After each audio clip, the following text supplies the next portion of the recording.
Retired teacher మరియు magician కేడీజే బాబు కుటుంబ సభ్యుల సహకారంతో గత 10 సంవత్సరాలుగా ఉచిత దుస్తుల పంపిణీ చేయడం జరుగుతోంది.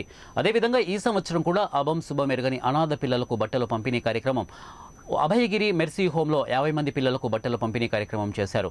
ఈ కార్యక్రమానికి ముఖ్య అతిథిగా పాణ్యం ఎమ్మెల్యే కాటసాని రాంభూపాల్ రెడ్డి హాజరై చిన్న పిల్లలకు దుస్తులు పంపిణీ కార్యక్రమం చేపట్టారు.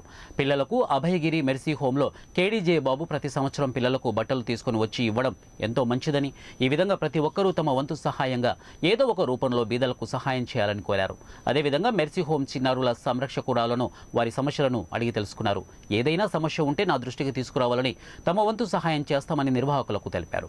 ఇక క్రిస్మస్ మరియు నూతన సంవత్సర వేడుకలను పురస్కరించుకొని కేక్ కట్ చేసి సిస్టర్స్ కు క్రిస్మస్ మరియు నూతన సంవత్సర శుభాకాంక్షలు తెలిపారు.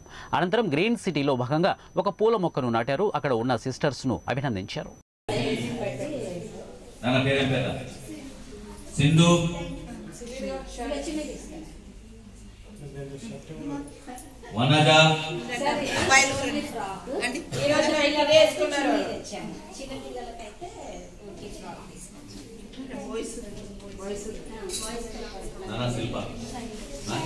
శైలజ, అశ్విని,